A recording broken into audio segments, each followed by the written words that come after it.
BBC বাংলার অধিবেশন প্রবাহতে আপনাদের স্বাগত। আজ আপনাদের সাথে লন্ডন স্টুডিও থেকে আছি মানসী বড়ুয়া, আর ঢাকায় আমার সাথে থাকছেন আকবর হোসেন। বাংলাদেশের সর্বশেষ গুরুত্বপূর্ণ আপডেট সংবাদ আপনাকে স্বাগত। শুরুতেই সংবাদ শিরোনাম, পরে বিস্তারিত। প্রথমেই জানাবো আমাদের হাতে থাকা সর্বশেষ গুরুত্বপূর্ণ সবথেকে তাজা আপডেট সংবাদ। বিদেশে বসে কেউ রাষ্ট্র চালাবে এটা জনগণ মেনে নেবে না বললেন ছাত্র শিবিরের সভাপতি। ইসলামী ছাত্র শিবিরের সভাপতি জাহিদুল ইসলাম অভিযোগ করে বলেছেন, জুলাই আগস্টে আন্দোলনে আওয়ামী ফ্যাসিবাদের পতনের পর দেশে আবারও নব্য ফ্যাসিবাদ কায়েমের চেষ্টা চলছে। তিনি বলেন, বিদেশে বসে কোনো দল রাষ্ট্র চালাবে এটা দেশের জনগণ মেনে নেবে না। এরপর জানাবো, আগামী নির্বাচনের মাধ্যমে দেশে নতুন ইতিহাস রচিত হবে বলছে জামাতের আমির। আগামী নির্বাচনের মাধ্যমে দেশে নতুন করে ইতিহাস রচিত হবে বলে মন্তব্য করেছেন বাংলাদেশ জামাত ইসলামের আমির ডক্টর শফিকুর রহমান। আজ ঝালকাঠি নেছারাবাদ মাদ্রাসা ময়দানে জাতীয় প্রতিনিধি সম্মেলনে যোগ দিয়ে এমন মন্তব্য করেছেন তিনি। এদিকে ভোট গণনা এবং ফলাফল পর্যন্ত মাঠে থাকবে যুবদল বললেন আব্দুল মোনায়েম মুন্না। যুবদল সভাপতি আব্দুল মোনায়েম মুন্না বলেছেন, আগামী জাতীয় সংসদ নির্বাচনে বিএনপি প্রত্যক্ষ প্রার্থীকে জয়লাভ করাতে স্বতঃস্ফূর্তভাবে মাঠে থাকবে যুবদল। জনগণের কাছে ভোট চাওয়া থেকে শুরু করে ভোট কেন্দ্রে ফলাফল পর্যন্ত যেসব কর্মসূচি আছে তার সবই করবে যুবদল। জানাবো, বাংলাদেশ থেকে কাপুরুষের মতো পালিয়ে যেতে বাধ্য হয়েছে আওয়ামী লীগ বললেন মঈন খান। বিএনপির স্থায়ী কমিটির সদস্য সাবেক মন্ত্রী ডক্টর আব্দুল মঈন খান বলেছেন, পতিত হাসিনা সরকার গুম খুন মিথ্যা মামলা নিয়ে দেশের 18 কোটি মানুষকে অতিষ্ঠ করে তুলেছিল। এর মধ্যে আওয়ামী লীগের লোকও ছিল। তারা দেশের লোকদের কথা না চিন্তা করে শুধুমাত্র আত্মীয় স্বজন নিয়ে শেখ হাসিনা বিদেশে পালিয়ে যেতে বাধ্য হয়েছে। এখন আওয়ামী লীগের সাধারণ নেতাকর্মীদের বিপদে ফেলেছে এই খুনি হাসিনা। এবং সর্বশেষ জানাবো, বাংলাদেশের তেঁতুলিয়ায় তাপমাত্রা নামল 12 ডিগ্রিতে, বাড়ছে শীতের তীব্রতা। পঞ্চগড়ে দিন দিন বাড়ছে শীতের তীব্রতা। গত কয়েকদিন ধরেই হিমেল হাওয়ার দাপট শুরু হয়েছে শীতের আমেজ। আজ তেঁতুলিয়া আবহাওয়া পর্যবেক্ষণে সর্বনিম্ন তাপমাত্রা রেকর্ড করা হয়েছে 12.6 ডিগ্রি সেলসিয়াস। এ সময় বাতাসের আর্দ্রতা ছিল 99%। প্রিয় দর্শক, এতক্ষণ শুনছিলেন সংবাদ শিরোনাম, এবারে বিস্তারিত। তবে তার আগে বন্ধুরা, অনুরোধ থাকবে এই সংবাদটিতে একটি লাইক দিন। এই চ্যানেলে আপনি নতুন হয়ে থাকলে আমাদের সংবাদটি দেখতে দেখতে চ্যানেলটি সাবস্ক্রাইব করে রাখুন। কমেন্ট করে বন্ধুরা আপনার মূল্যবান মতামত জানিয়ে দিন আপনি বিশ্বের কোন দেশ থেকে বা বাংলাদেশের কোন স্থান থেকে আমাদের সংবাদটি দেখছেন এবং শুনছেন। আর বন্ধুরা, সংবাদটি আপনার সোশ্যাল মিডিয়া ফেসবুকে শেয়ার করে বন্ধুদেরও দেখার সুযোগ করে দিন। গাজা যুদ্ধে আপনি যদি নিরীহ ফিলিস্তিনিদের ভালোবেসে থাকেন, কমেন্টে ইয়েস লিখে বিশ্ববাসীকে জানিয়ে দিন। এবারে বিস্তারিত। বিদেশে বসে কোনো দল রাষ্ট্র চালাবে এটা জনগণ মেনে নেবে না বললেন ছাত্র শিবিরের সভাপতি। ইসলামী ছাত্র শিবিরের কেন্দ্রীয় সভাপতি জাহিদুল ইসলাম অভিযোগ করেছেন, জুলাই আগস্ট আন্দোলনে আওয়ামী ফ্যাসিবাদের পতন এরপর দেশে আবারও নব্য ফ্যাসিবাদ কায়েমের চেষ্টা চলছে। তিনি বলেন, বিদেশে বসে কোনো দল রাষ্ট্র চালাবে এটা এদেশে জনগণ মেনে নেবে না। আজ নবাবগঞ্জ সরকারি কলেজ মাঠে নবাবগঞ্জ উন্নয়ন ফোরাম আয়োজিত ছাত্র যুব উৎসবে তিনি সব মন্তব্য করেছেন। বিএনপিকে উদ্দেশ্য করে শিবিরের সভাপতি আরো বলেন, শহীদ জিয়ার আদর্শের দল আজ হত্যাকারীদের দলে পরিণত হয়েছে। তার দাবি, গত এক বছরে বিএনপি 200-র বেশি মানুষকে হত্যা করেছে, যার মধ্যে 150 জন নিজেদের অভ্যন্তরীণ কোন্দলে নিহত হয়েছে। তিনি আরো বলেন, হাসিনা সরকার পতনের পর দেশ জুলুম চাঁদাবাজি মুক্ত হবে এমন আশা থাকলেও একটি দল সেই পুরনো আধিপত্যে অবশিষ্ট অংশটুকু নিজেদের হাতে তুলে নিচ্ছে। ক্ষমতার অপব্যবহার হাসিনা রেখে যা সেই যারা নিজেদের কাঁধে তুলে নিয়েছে। জাহিদুল ইসলাম রাজনৈতিক দলগুলোর উদ্দেশ্যে হুঁশিয়ারি দিয়ে বলেছেন,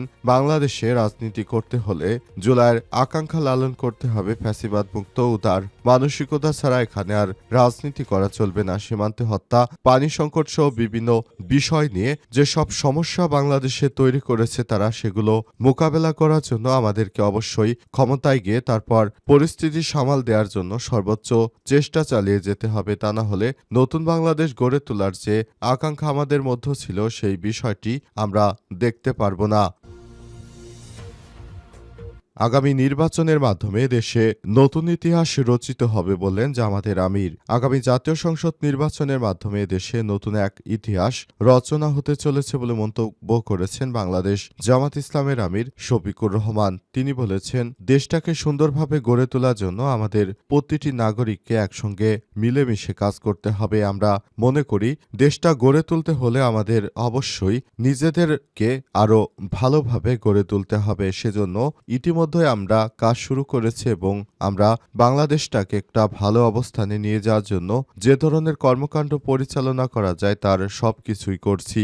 আগামীতে দেশের মানুষ নতুন নেতৃত্ব খুঁজে নেবে, এটি সবথেকে বড় একটি বিষয়, কারণ নতুন নেতৃত্ব ছাড়া বাংলাদেশে কখনো পরিবর্তন সম্ভব নয়। বাংলাদেশের প্রতিটি আনাচে কানাচে জায়গায় বাংলাদেশের সাধারণ মানুষরা এখন বিশ্বাস করে এই চাঁদাবাজ দিয়ে দেশের সমাজে কোনো পরিবর্তন আসবে না। তাই তারা নতুন করে বাংলাদেশ জামাত ইসলামের দাঁড়িপাল্লা মার্কায় ভোটদানের মাধ্যমে সবাই নতুন নেতৃত্বের সুযোগ খুঁজছে। তাই দেশের মানুষকে বলবো, আপনারা ধৈর্য ধারণ করুন নির্বাচন পর্যন্ত। তারপর নির্বাচনে ইনশাআল্লাহ সমস্ত দল এবং রাজনৈতিক শক্তিকে দেখিয়ে দেবেন কিভাবে বাংলাদেশের মানুষ ভালোকে ভালো, সাদাকে সাদা আর কালাকে কালা বলতে শিখে গেছে। তারা নিজেরা এখন তাদের চোখ কান খোলা রেখেছে এবং এদেশে আর কোনো ফ্যাসিজম কায়েম হতে দেবে না বলে এমনটা জানিয়েছেন ডক্টর শফিকুর রহমান। এ সময় তিনি ইসলামী ছাত্র শিবিরের নেতা কর্মীদেরকে আরও দায়িত্বশীল হওয়ার জন্য আহ্বান জানান। তিনি বলেন, আপনাদেরকে আরও বেশি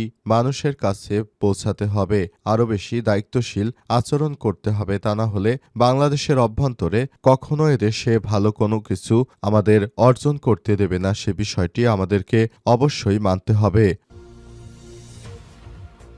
ভোট গণনা এবং ফলাফল পর্যন্ত মাঠে থাকবে যুবদল বললেন আব্দুল মোনায়েম মুন্না। যুবদলের সভাপতি আব্দুল মোনায়েম মুন্না বলেছেন, আগামী জাতীয় নির্বাচন অত্যন্ত গুরুত্বপূর্ণ একটি অধ্যায় হয়ে দাঁড়িয়েছে। সুতরাং বিএনপির নেতৃত্ববৃন্দকে আরও বেশি সতর্ক থাকতে হবে, যাতে করে দেশের অভ্যন্তরে কোনরূপ কোনো সন্ত্রাসী কর্মকাণ্ড ঘটাতে কেউ না পারে। সেজন্য যুবদলকে সর্বোচ্চ মাঠে থাকতে হবে এবং ভোট গণনা থেকে শুরু করে ভোটের ফলাফল পর্যন্ত বিএনপিকে মাঠে থাকতে হবে এবং নতুন বাংলাদেশ গড়ে তোলার জন্য কাজ করতে হবে। অন্তর্বর্তীকালীন সরকারের প্রধান উপদেষ্টা প্রফেসর ডক্টর মোহাম্মদ ইউনূসের সরকার ফেব্রুয়ারির প্রথমার্ধে যে নির্বাচনের ঘোষণা দিয়েছেন, এতে আমরা সাধুবাদ জানাই। তবে এই নির্বাচনটা অত্যন্ত সুন্দর পরিবেশে সুষ্ঠু এবং সফল করতে হলে আমাদের সবাইকে মাঠে থাকতে হবে। এবার নির্বাচনে আমাদেরকে জয়লাভ করতে হবে। নির্বাচনে জয়লাভের মাধ্যমে আমরা সরকার গঠন করব এবং দেশের প্রতিটি মানুষকে আমরা সেই নিরাপত্তা দিতে চাই। সেজন্য আমাদের সবাইকে মিলেমিশে কাজ করতে হবে। অন্তর্বর্তীকালীন সরকারের প্রধান উপদেষ্টা যে সুযোগ সৃষ্টি করেছেন, এতে করে আমরা নতুন বাংলাদেশ গড়ে তোলার ক্ষেত্রে অনেকটা সাহস পাই। তাই সবাইকে বলতে চাই, আমাদের নেতাকর্মীদেরকে আরও বেশি সতর্ক থাকতে হবে, যাতে করে ভবিষ্যতের যে নব্য ফ্যাসিস্ট রয়েছে তাদের বিরুদ্ধে সতর্ক থাকতে হবে, যাতে করে দেশের অভ্যন্তরে প্রতিটি মানুষ আমাদের ধানের শীষ মার্কায় ভোট দিয়ে জয়যুক্ত করে এবং নতুন বাংলাদেশ গড়ে তুলতে সর্বোচ্চ সুযোগ দেয়। অন্তর্বর্তীকালীন সরকারের প্রধান উপদেষ্টা প্রফেসর ডক্টর মোহাম্মদ ইউনূসের সরকার যে ঘোষিত সময় নির্বাচন দিয়েছেন, সেটাকে মাথায় নিয়েই আমরা সেভাবে কাজ করব এবং আরও বেশি দায়িত্বশীল হবে, এমন মন্তব্য করেছেন বিএনপির যুব দলের এই নেতা আব্দুল মোনায়েম মুন্না। তারা বাংলাদেশ থেকে কাপুরুষের মতো পালিয়ে যেতে বাধ্য হয়েছে বললেন মঈন খান। বিএনপির স্থায়ী কমিটির সদস্য সাবেক মন্ত্রী ডক্টর আব্দুল মঈন খান বলেছেন, পতিত হাসিনা সরকার গুম, খুন ও মিথ্যা মামলা দিয়ে দেশের 18 কোটি মানুষকে অতিষ্ঠ করে তুলেছিল। এর মধ্যে আওয়ামী লীগের লোকও ছিল, তাদের দলের লোকদেরও রক্ষা করেনি। এই কথা বলার কারণ হচ্ছে, গত বছরের 5ই আগস্ট ছাত্র জনতার বিপ্লবের পর স্বৈরাচারী শেখ হাসিনা দেশ ছেড়ে পালিয়ে যাওয়ার সময় শুধুমাত্র নিজে এবং পরিবারের নিরাপত্তার কথা বিবেচনা করেছে, তার দলের নেতাকর্মীদেরকে রেখেই পালিয়ে গেছে। আজ চাঁদপুর কচুয়া উপজেলা সদরের কচুয়া সরকারি ডিগ্রি কলেজ মাঠে উপজেলা এবং পৌর বিএনপির আয়োজনে নির্বাচনী জনসভায় সব কথা বলেছেন বিএনপির এই নেতা। এ সময় তিনি বলেছেন, সবাইকে আরও বেশি ধৈর্যশীল হতে হবে। তিনি আওয়ামী লীগ সম্পর্কে বলেছেন, আওয়ামী লীগ সব বড় বড় কথা বলে, কিন্তু তাদের দলের নাম উর্দুতে কেন রেখেছিল? আওয়ামী লীগ মনে হচ্ছে জনগণ। তারা জনগণের জন্য কি করেছে আজকের বাংলাদেশের মানুষ সেই প্রশ্ন করছে। এই প্রশ্ন শুধু বিএনপির সমর্থকদের নয়, এটি আওয়ামী লীগ যারা করে তাদেরও প্রশ্ন। তারা আওয়ামী লীগের জন্য কিছু করেনি, কারণ তারা বাংলাদেশ থেকে কাপুরুষের মতো এক কাপড়ে পালিয়ে গেছে। আর পালিয়ে যাওয়ার আগে শেখ হাসিনা তার আত্মীয় স্বজনদেরকে দেশ আগে ছাড়া করেছে, তারপর সে পালিয়ে গেছে, কিন্তু সে কখনো নিজের নেতাকর্মীদের কথা চিন্তা করেনি। পুরোপুরি তিনি নিজের স্বার্থ নিয়ে সবসময় চলেছেন। এর থেকেই বোঝা যায় আওয়ামী লীগের নেতাকর্মীরা কতটা অবহেলিত। তাই তাদের বলবো, আপনারা অন্যান্য রাজনৈতিক দলে যুক্ত হয়ে আপনারা আওয়ামী লীগকে রুখে দিন।